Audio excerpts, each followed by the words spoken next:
Madame, monsieur, bonsoir, bonjour. Ça dépend de l'heure à laquelle vous nous recevez chez vous. Bienvenue dans ce nouveau numéro de votre magazine Tac au Tac, votre émission sociopolitique et culturelle qui dit tout sur tout, qui reçoit tout le monde et qui laisse parler son invité librement, mais tout en respectant la norme. Vous êtes professeur élite, homme politique, homme de Dieu, ami de la culture. Venez participer dans Tac au Tac magazine et proposer des solutions pour le développement du pays. Pour participer, c'est simple, vous n'avez qu'à appeler sur le numéro qui est affiché au bas de vos écrans. Abonnez-vous massivement sur ma chaîne YouTube Pocho TV officielle pour suivre toutes nos émissions. Aujourd'hui, je reçois pour vous Monsieur Serge Kalala, un jeune politique. Il est cadre de l'UDPS, il est secrétaire national de la Ligue de jeunes de l'UDPS en charge de mobilisation et implantation. Monsieur Serge Kalala, bonsoir, bienvenue dans Tac au Tac Magazine, comment allez-vous? Bonsoir madame la journaliste. Avec vous, nous allons un peu parler de l'UDPS, de l'organisation de tout ce qui se passe à l'UDPS et nous allons passer en revue l'actualité de l'heure. Vous allez bien sinon? Merci bien madame. Tout se passe bien chez vous? Sans problème, en bonne santé vraiment. Ok, alors monsieur Serge Kalala, nous sommes à une année des élections en RDC. Comment se porte actuellement l'UDPS, votre parti? L'UDPS est en marche avec le secrétaire général Augustin Kabouya Chilumba, le meilleur secrétaire du moment. Le meilleur secrétaire du moment. Qui a déjà lancé un mot d'ordre pour tous ses joueurs en ce qui concerne le championnat de 2023. Vous êtes sans ignorer qu'en 2023, nous aurons des élections.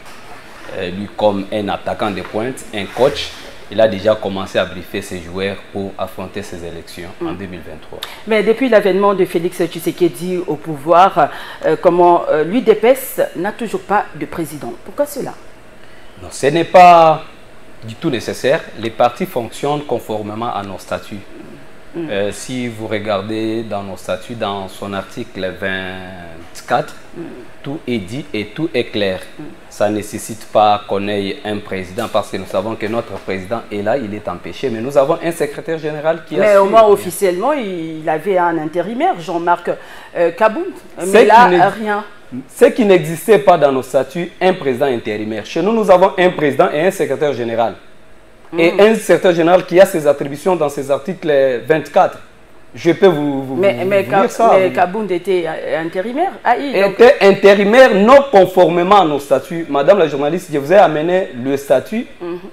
Le statut est avec moi. L'article 24 dit tout ce que le secrétaire général peut faire pour les partis. Donc pas d'intérimaire, pas non plus de congrès. C'est un bon exemple. Les congrès, on peut les faire à tout moment qu'on veut. Mais je vous dis pour le moment, les partis fonctionnent normalement sans problème. Il n'y a pas d'inquiétude là-bas. Mais vous violez quand même des textes, il faut quand même respecter. Quel texte vous pouvez me donner? Vous pouvez me donner une référence, madame? On se demande, est-ce qu'à l'UDPS, il y a vraiment la démocratie? Il y a la démocratie, un bon exemple de démocratie pour l'UDPS. Il y a la démocratie. Donc, il n'y a pas de président, donc le poste reste... Non, madame. Il y a un président qui est empêché aussi conformément à la Constitution. Mais nous, les membres de l'UDPS, nous, les jeunes de l'UDPS, nous savons que M. Félix Antoine Tshisekedi Tshilombo reste l'unique président, haute autorité de référence. Mais c'est pourquoi il faut penser à l'organisation comme dans un congrès. Mais nous avons... Un congrès, ce n'est pas un problème. On peut l'organiser aujourd'hui ou demain. Mais nous avons ce n'est pas nécessaire pour le moment. Comment ça, ce n'est pas nécessaire? Qu'est-ce qui empêche? Un parti doit être dirigé quand même par un président. Mais les statuts, est-ce que vous me permettez de vous lire l'article 24? Lisez rapidement. Nous sommes dans notre statut. Le statut ici a été conçu à l'absence du secrétaire général, de l'actuel secrétaire général Augustin Kabouya. Parfois, les gens confondent aussi les noms de Kabouya avec le poste qu'il est en train d'occuper aujourd'hui. L'article 24. Le secrétaire général du parti centralise toutes les activités de gestion courante du parti. Il centralise tout. Et quand on continue, on dit à ce titre, il applique les décisions, les recommandations et les résolutions du Congrès.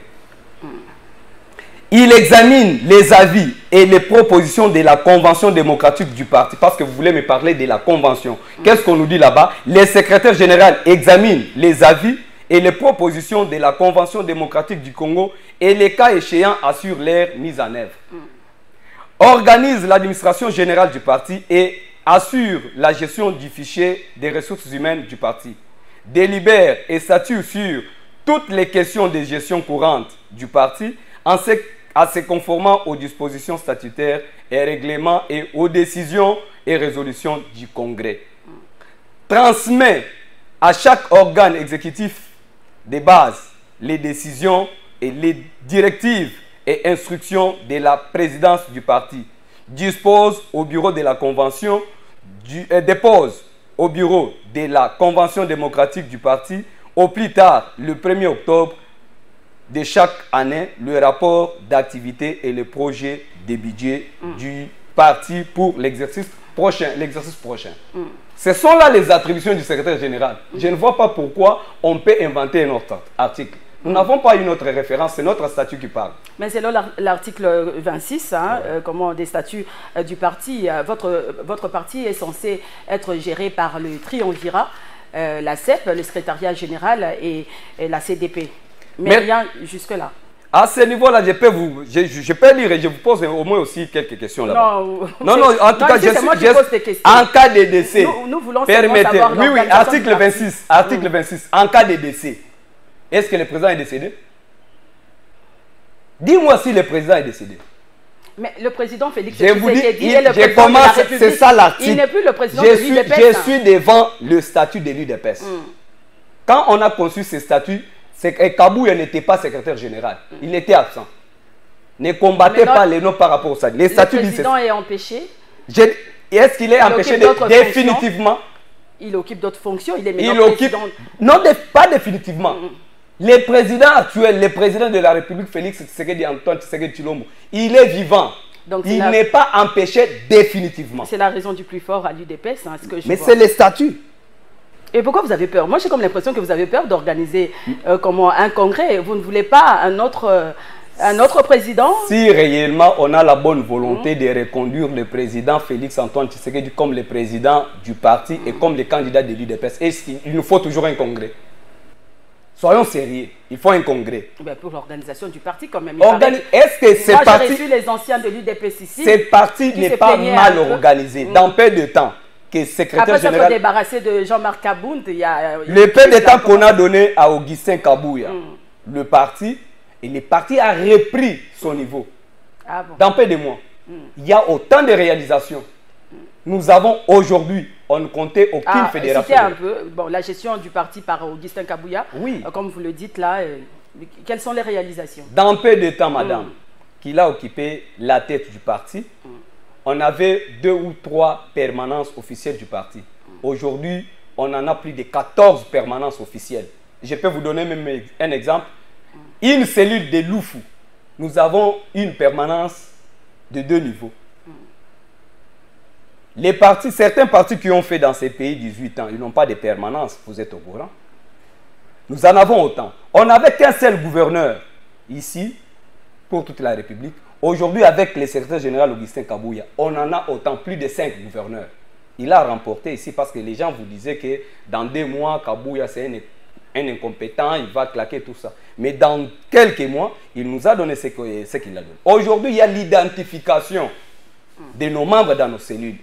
Parce que même dans nos statuts, il est écrit... Vous avez des cartes déjà? Parce que bientôt, là, c'est ce qu'on va lancer. Et c'est les frais de ces cartes-là que nous-mêmes, nous allons financer les élections nous allons financer les élections de nos candidats en 2023. Même la caution du président, qui sera notre candidat, c'est nous-mêmes l'UDPS, avec la contribution de nos paisibles combattants. Avec ça, nous allons financer même la caution de tous les candidats députés de l'UDPS. Sans toucher à la caisse de l'État comme les régimes passés le faisaient. Parce que chez eux... Vous avez des preuves? Oui, nous savons comment ils ont fonctionné. Ils utilisaient même les engins de l'État pour leur campagne, pour battre leur campagne. Donc, ce qui n'est pas le cas avec l'UDPS. Avec nous, nous sommes bien organisés. Bientôt, là, vous verrez tous ces gens-là, ils vont commencer aussi à emboîter les mêmes pas, de créer aussi les registres comme le secrétaire général a innové. Aujourd'hui, nous aurons les fédérations qui seront adaptées au nombre de circonscriptions électorales. C'est une innovation que le secrétaire général Augustin a amenée au sein du parti, dans peu de temps qu'il est à la tête. Si vous passez aujourd'hui, on avait même un problème de toilettes à la permanence. Mais si vous partez aujourd'hui, vous trouvez que c'est un parti à la taille d'un président présidentiel. Alors avec un tel monsieur, dans 7 mois qu'il occupe la tête du parti, c'est question seulement de lui donner au moins 3 ans, 4 ans. Et vous verrez ce qu'il va réaliser d'ailleurs l'année prochaine. Vous verrez que le président... Donc vous êtes contre ceux qui tiennent à l'organisation d'un congrès. Pour vous, nous ne sommes pas contre les congrès. Nous ne sommes pas contre les congrès. Ils doivent nous dire les motifs. C'est ça le problème. Les congrès, il n'y a personne qui est contre parce que les congrès est statutaire. Mais qu'ils nous donnent les motifs. Qu'est-ce qui peut nous pousser à ce moment, au lieu d'organiser nos fédérations, nos cellules, nos sections pour affronter les élections, vous nous amenez les congrès. Donnez aussi il faut avancer les arguments. Pour que le parti puisse s'organiser. Le parti est organisé. Puis, nous vous avons lu les statuts ici, c'est lui qui gère les partis au quotidien, qui centralise tout, c'est le secrétaire général. Pas les noms des Kabouya. C'est ça aussi la différence. Il faut faire la différence. Ce n'est pas les noms des Kabouya, c'est le secrétaire général. Parce que quand on a conçu ces statuts, secrétaire général, actuel secrétaire général Kabouya, était chargé de communication. Mais aujourd'hui, accepter qu'il assume pleinement ses fonctions. C'est ça le grand problème. Selon vous, Augustin Kabouya gère bien. Pas bien. Je dis bien, c'est le meilleur. C'est le meilleur. Le meilleur de tous les secrétaires généraux que nous avons connus depuis que nous sommes au pouvoir.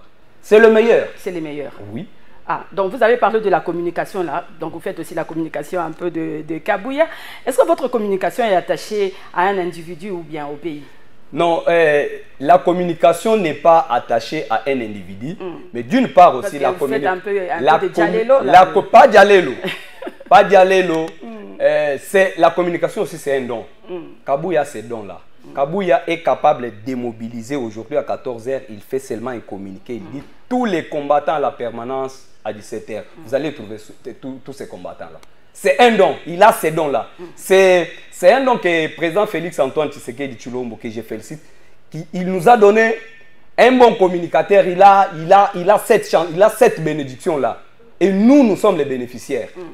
Nous ne faisons pas les dialoguistes, mais nous parlons de la réalité, de ce qui se passe. Mais il y a de ceux qui pensent le contraire quand même. Hein. Ils disent que non, depuis que Augustin Kabouya est à la tête du parti, l'UDPS prône maintenant les antivaleurs. Hein. Il y a des injures, des menaces, tout ça, vous êtes intolérant.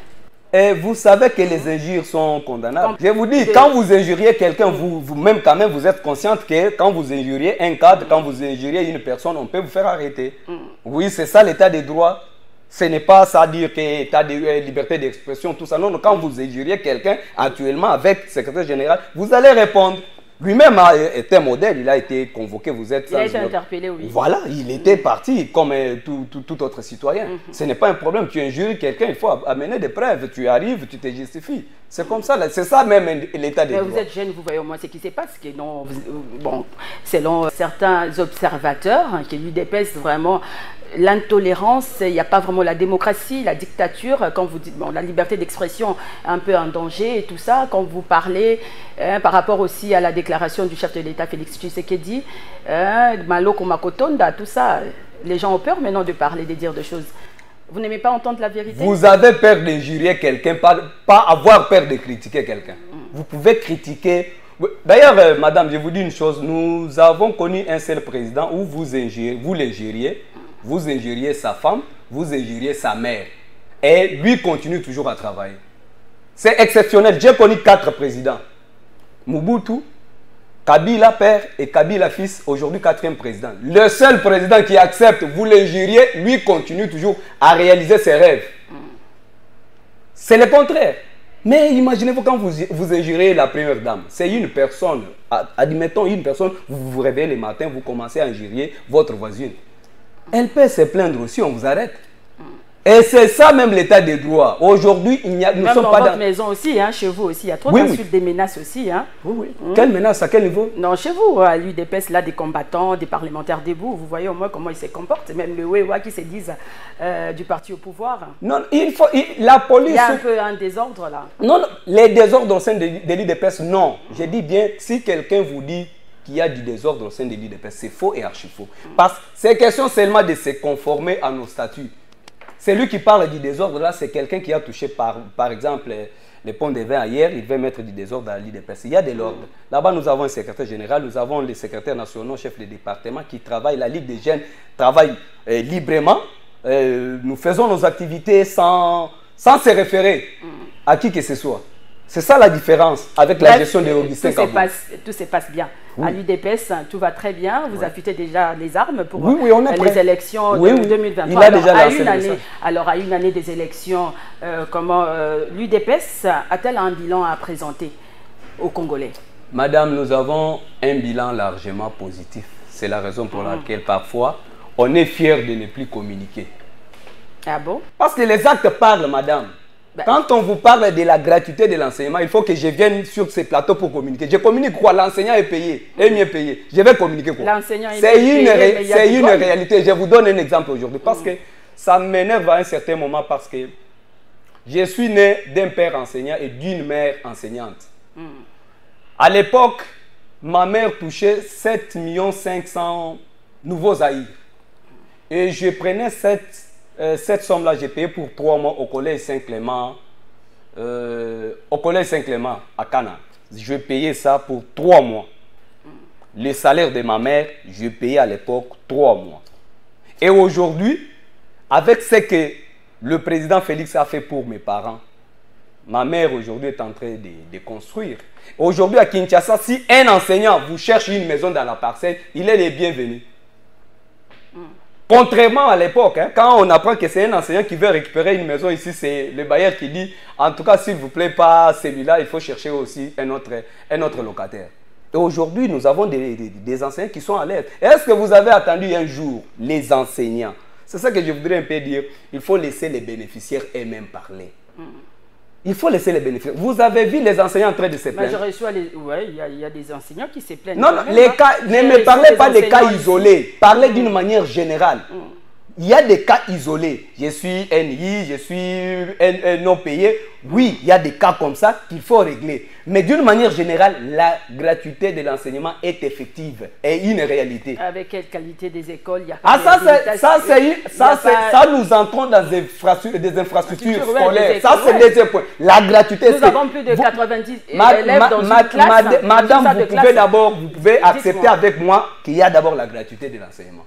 Infrastructure, c'est une autre étape. Ça, c'est une autre chose. La gratuité à tout prix. Oui, là, il faut d'abord être... C'est la raison pour laquelle laissez d'abord les bénéficiaires eux-mêmes parler. Les enseignants devraient être sur ces plateaux en train de se plaindre. Mais je ne vois pas les enseignants. Ce sont toujours les journalistes qui se sont transformés en combattants du PPRD et FCC qui parlent à la... Les syndicalistes... Pas les journalistes. Mais oui, on reçoit chaque jour sur nos plateaux. Certains journalistes... On reçoit chaque jour sur nos plateaux. Je vous donne... À l'époque, madame, quand nous étions dans l'opposition, l'actuel secrétaire général Augustin Kabou a passé aux médias, critiqué les régimes et défendait le peuple d'abord. Il défendait l'UDPS. Aujourd'hui, dis-moi un cadre du PPRD, 2 ou 3, 4, les secrétaires permanents du PPRD. Combien de fois il passe dans des médias? Il a payé seulement les journalistes. Combien de journalistes? Kabou a été actif avant et pendant. Quand nous étions dans l'opposition, il était toujours aux médias. Aujourd'hui, il l'est fait. Mais les soi-disant opposants du PPRD, là, du FCC, de la Mouka, ils sont en train de payer les journalistes pour injurier les chefs de l'État. Non. Parce qu'ils n'ont pas d'argument. Non, vous n'avez pas de preuve. Il ne faut pas dire ça. Ils n'ont pas d'argument. Parlez de votre bilan. Vous avez parlé de la gratuité. Je parlais. Oui, parce que c'est vous qui dirigez. Ce n'est pas la Mouka, ce n'est pas comment le FCC. Vous êtes au pouvoir. Alors dites-moi quel bilan vous allez présenter au Congolais. La gratuité. Je vous ai parlé de la gratuité. Et quoi encore? Je vous parle. Plusieurs réalisations. Le chef de l'État réalise. Oui.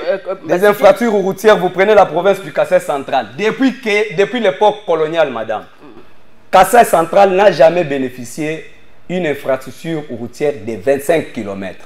Avec les régimes Kabila, le Kassai central n'a jamais bénéficié d'une infrastructure de 10 km. Aujourd'hui, avec Félix Antoine Tshisekedi Tshilombo, il lance la route Kananga-Kalambambouji, plus de 200 km. Kamoueshi-Kananga, plus de 100 km. Mbujima Ikanana, plus de 150 km. Vous pensez qu'avec cette population-là, vous descendez aujourd'hui pour les élections, ils ont un autre candidat, qui est Félix Antoine Tshisekedi Tshilombo.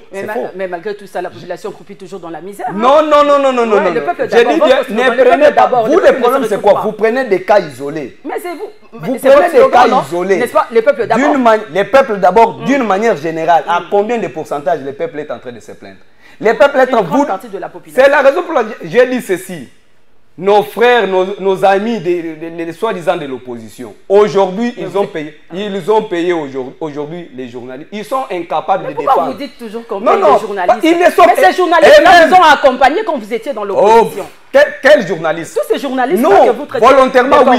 Payés, non. Nous, on n'avait pas l'argent pour payer les journalistes. Mais ils vous ont soutenu. Pourquoi, pourquoi vous dites que les autres payent? Madame, vous dites aujourd'hui que les journalistes, la population est en train de se plaindre. Mais vous êtes parmi... C'est parce qu'un enfant de Mumbele et l'enfant... C'est parce qu'un enfant de Mumbele et l'enfant de Mumbele et l'enfant de Némi fréquentent les supermarchés aujourd'hui. Parce qu'avec Félix Tshisekedi Tshilombo, nous voyons des supermarchés partout. Hein. C'est ça la différence. C'est ça il y avait une catégorie. Non, il y avait déjà plusieurs supermarchés. Vous êtes avec moi, il y avait une catégorie, une classe appropriée à ces gens-là. Mais aujourd'hui, avec Félix, nous sommes changé, il n'y a pas une classe. Il n'y a pas une classe. Est-ce que nous avons une classe moyenne? Il n'y a pas une classe. Nous avons une classe moyenne. Je vous donne un exemple. Quand vous arrivez au niveau de Kapela Mumbele, vous trouverez un supermarché. Et c'est tous nos petits villageois qui fréquentent ces supermarchés. Et ils payent aussi les shawarma. C'était difficile à l'époque. Tandis que ces régimes-là maintenant commencent à dire comment nous on peut entrer dans un supermarché avec les enfants des pauvres. C'est Félix qui a transformé ça. C'est le meilleur de meilleur. C'est un président qu'on n'a jamais connu ici en RDC. Hausse des prix des denrées. Mais comment Non, c'est simple. Il n'y a pas... Pénurie de carburant, il y a indépendamment de sa propre volonté, il y a des histoires qui se font aussi naturellement. Je vous donne un exemple. Madame, hier j'étais payé 100 000 francs. Et aujourd'hui je touche 200 000 francs. Je ne payais pas un pain. Aujourd'hui je suis payé 300 000 francs. Et le pain coûte combien maintenant? Oui, je vais aller payer le pain. Les producteurs de pain, les fournisseurs là, les boulangers, ils fournissaient par jour 50 pains. Aujourd'hui il y a une forte demande parce que nous avons eu l'argent avec Fachi Béton. Nous sommes mieux payés. Chacun, enseignant, infirmier, les fonctionnaires, les députés, nous avons 21 000 $. Tout le monde, parmi les réalisations tout le monde. Et les députés, tout le monde, nous avons maintenant, nous avons les moyens, nous fréquentons une seule maman qui nous fournissait des pains. Alors qu'est-ce qu'elle va faire? Quand il y a une forte demande, il y a aussi la hausse des prix. Il y aurait une hausse des prix. C'est ce qui s'est fait parce que tout le monde touche quand même quelque chose. Il peut fréquenter maintenant les supermarchés. Il n'y a pas une classe privilégiée aujourd'hui avec Félix Antoine Tshisekedi Tshilombo. Il y a autant de réalisations. Donc selon vous, on peut vivre avec 200 000 francs congolais. On peut payer le loyer. Et comme il y a la gratuité, les enfants, il y a la gratuité, mais il faut payer les uniformes, les objets classiques. Il faut payer les objets classiques. Parce que dans des écoles publiques, là, on ne donne pas des uniformes, hein, on ne donne pas les objets classiques. Il n'y a même pas de bus scolaire. J'en ai 4. Ils étudient tous gratuitement. Je suis en train d'épargner maintenant mes 100 000 francs, mes 200 000 francs que je touche. Ça vaut la peine. Ce n'était pas le cas avec l'ancien régime. On supportait tout. Aujourd'hui, il y a changement, je vous dis, sur tous les plans. Il y a seulement quelque chose à améliorer. Même les professeurs, les médecins qui réclament, certains fonctionnaires de l'État. On veut améliorer. Imaginez-vous un professeur qui vous touche 2 000 $. Vous vous dites que ça ne suffit pas. Mais les professeurs, il y a des médecins aussi qui réclament l'amélioration de leurs conditions. Certains sont manipulés, mais en réalité... Il y a toujours la manipulation. En réalité, tout va très bien. Tous ces professeurs sont manipulés. Oui, mais dans ces pays, et les médecins aussi sont manipulés. Le médecin, mon aîné, mon grand frère est médecin, il vous touche 1 800 $. Dans ces pays, vous touchez 1 800 $, vous réclamez. Qu'est-ce que vous réclamez? Il faut qu'on m'ajoute quelque chose. C'est ce qui s'est fait avec les enfants dans nos maisons. Donc, quand vous distribuez même un pain aux enfants, il y a aussi un enfant qui va vous dire, mais vous ne pouvez pas m'ajouter du lait. C'est ce que les enfants... Mais ils sont mieux payés. Ils ont tout, mais ils veulent toujours améliorer. C'est pourquoi ils réclament ça. Parce qu'ils savent qu'avec le président Félix Antoine Tshisekedi Tshilombo, quand vous réclamez, il va quand même mettre quelque chose. Et avec cette taxe controversée RAM, la population réclame toujours son argent. Hein. Aujourd'hui, nous avons quel Comment Fachi va justifier RAM? L'argent a servi à quoi? Aujourd'hui, nous avons quel budget? On a dit que ça allait accompagner la gratuité, mais jusque-là, les écoles ne sont pas réalisées. Vous savez combien ça coûte? Vous savez combien ça coûte, la gratuité, là? Et vous nous avez trompé avec les régimes passés qu'on avait autant de millions de fonctionnaires de l'État. Quand l'actuel ministre des fonctions publiques a fait quand même une évaluation pour connaître qui est qui, nous sommes à combien de fonctionnaires de l'État? Moins.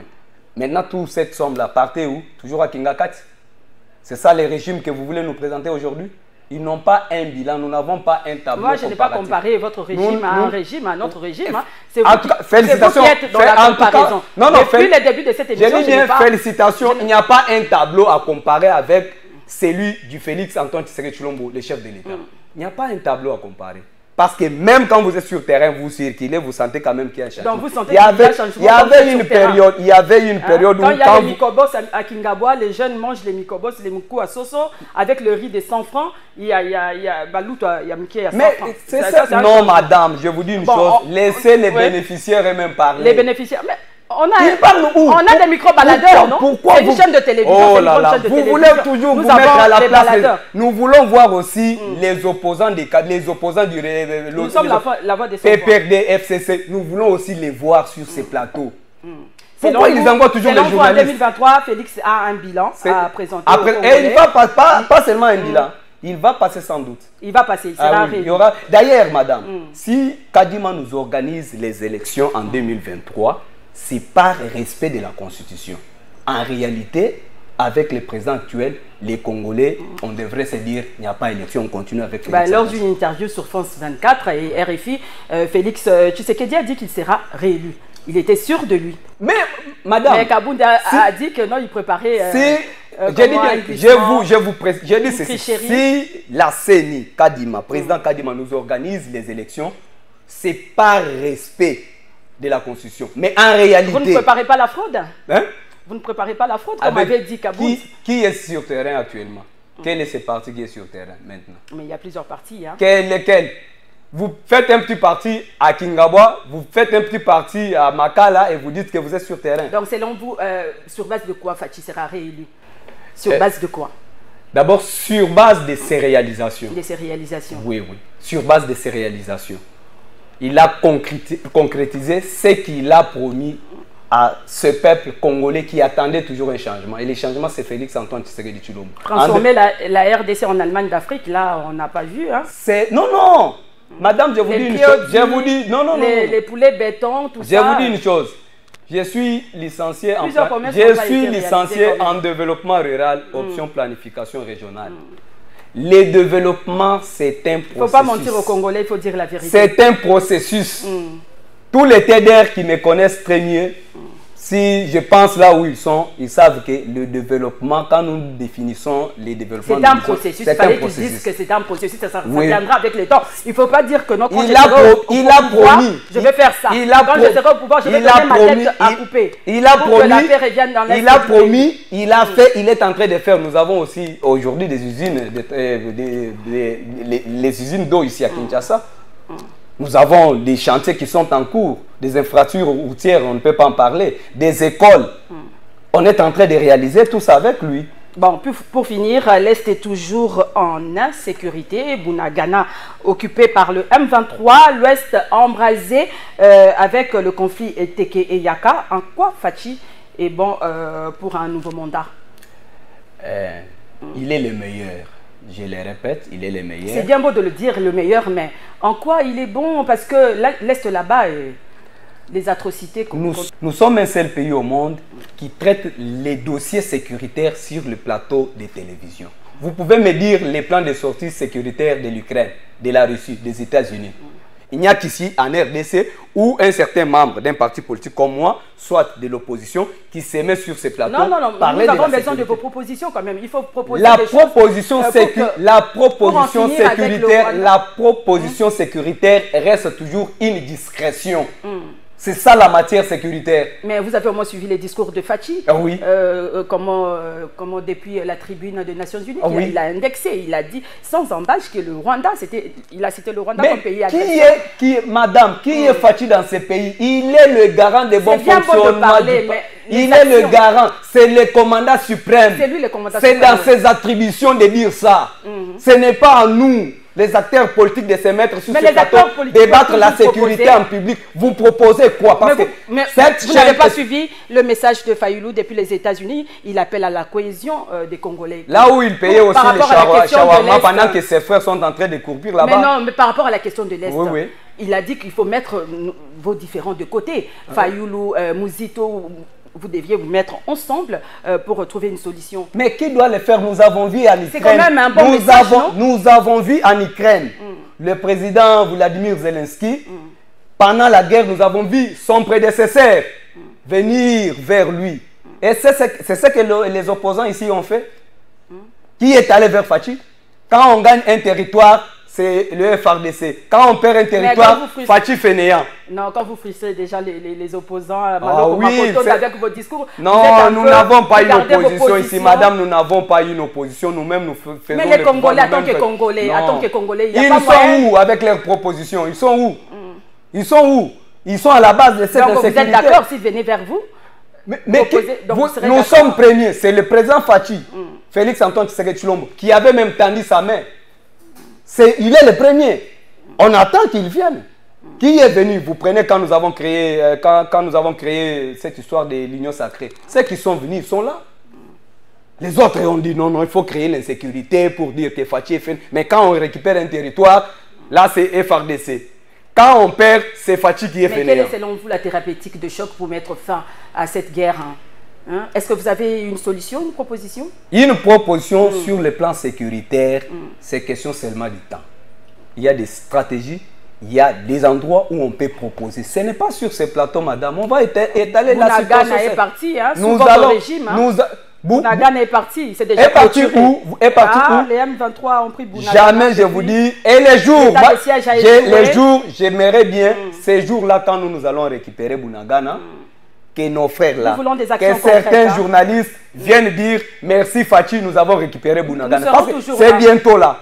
À bientôt, on va récupérer Bounagana. Il y a des stratégies, il y a un plan qui est mis déjà sur place pour récupérer Bounagana. Ce n'est pas dévaler, venir ici, c'est faire. Non, on ne vient pas inventer des histoires. La sécurité reste. En tout cas, UDPS et votre régime traverse vraiment des tempêtes. Donc, c'est pas facile pour vous. 2023, ça sera terrible. Nous n'avons pas de Alors, pour finir, on parle de plus en plus de jouisseurs dans votre régime. On venait d'arrêter puis relâcher Vidier et Chimanga. Vous le savez, une illustration de la jouissance, comme l'avait dit Kabound, n'est-ce pas? Madame, est-ce que je ne suis les mal aussi? C'est la dernière question. Les mal des Congolais aussi, c'est quoi? Oui, les mal des Congolais, c'est quoi? C'est quoi aussi? Quand il s'agit de la médecine, je deviens docteur et je donne des arguments. La justice, je deviens maître avocat, je donne des arguments. Vous êtes dans tout. Mais je vous dis ceci. Une question. Moi, je vous ai dit que je suis en planification régionale, je suis un développeur. Est-ce que la liberté provisoire est prévue dans la justice ou elle n'est pas prévue?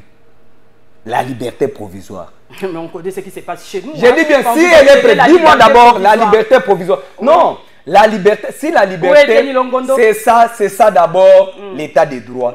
Tu commets des bêtises, tu es interpellé, tu cherches tes avocats, tu te justifies. Si ça va, le procureur, le magistrat trouve que, les juges trouvent que ça va, il peut obtenir une liberté provisoire. Ça suffit. C'est normal, c'est ça l'État. Le président ou les membres de l'UDPS, nous ne pouvons jamais nous interférer là-bas. La justice est libre.